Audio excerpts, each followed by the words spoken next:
মানবতাবিরোধী অপরাধ মামলায় শেখ হাসিনার বিরুদ্ধে সাক্ষ্য দেওয়া শেষে কথা বলছেন এনসিপির আহ্বায়ক নাহিদ ইসলাম। আমরা সরাসরি সেখানে চলে যাচ্ছি।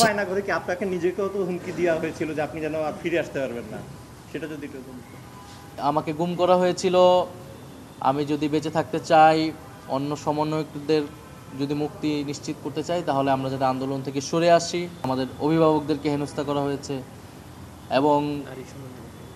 এবং একটা পর্যায়ে হচ্ছে তারা নারী সমন্বয়কদেরকে আরও গ্রেফতার করে আনার হুমকি দিয়েছে এবং একটা পর্যায়ে তারা আমাদেরকে হুমকি দিয়ে জোরপূর্বক আমাদের দেশেই বক্তব্যটি পাঠ করায়, মোবাইলে ভিডিওটি ধারণ করে পরে সেটি মিডিয়াতে ছড়িয়ে দেয় এবং প্রধানমন্ত্রীর দপ্তরে আমাদেরকে নিয়ে যে আমরা সমঝোতা করেছি এরকম একটা দৃশ্য জনগণকে দেখাতে চেয়েছিল।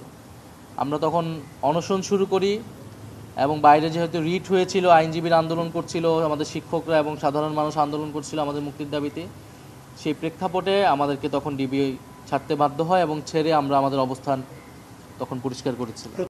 আপনাকে নিজেকেও তো হুমকি দেওয়া হয়েছিল যে আপনি যেন আর ফিরে আসতে পারবেন না, সেটা যদি একটু। প্রথমে আমি তো পরবর্তীতে সরকার দায়িত্ব থাকা অবস্থায় সে ডিজিএফআই হেডকোয়ার্টারে আয়নাঘরে আমি নিজে গিয়েছি, যেই রুমে আমাকে রাখা হয়েছিল আমি আইডেন্টিফাই করতে পেরেছিলাম। ফলে আমাকে গুম করা হয়েছিল। আমি যদি বেঁচে থাকতে চাই, অন্য সমন্বয়কদের যদি মুক্তি নিশ্চিত করতে চাই, তাহলে আমরা যাতে আন্দোলন থেকে সরে আসি। এই বিষয়টি তারা বারবার নিশ্চিত করতে চেয়েছিল যখন আন্দোলনটা গণ আন্দোলনের দিকে রূপ নেয় তখন থেকে।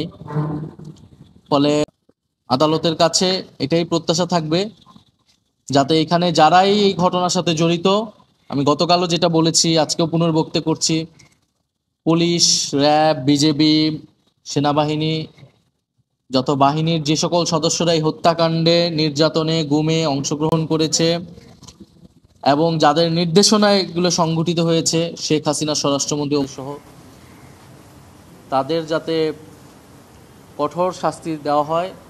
আমাদের এটাই প্রত্যাশা থাকবে যাতে দেশবাসী, যারা আন্দোলনকারী, যারা আন্দোলনে হতাহত হয়েছে, তারা সবাই ন্যায় বিচার।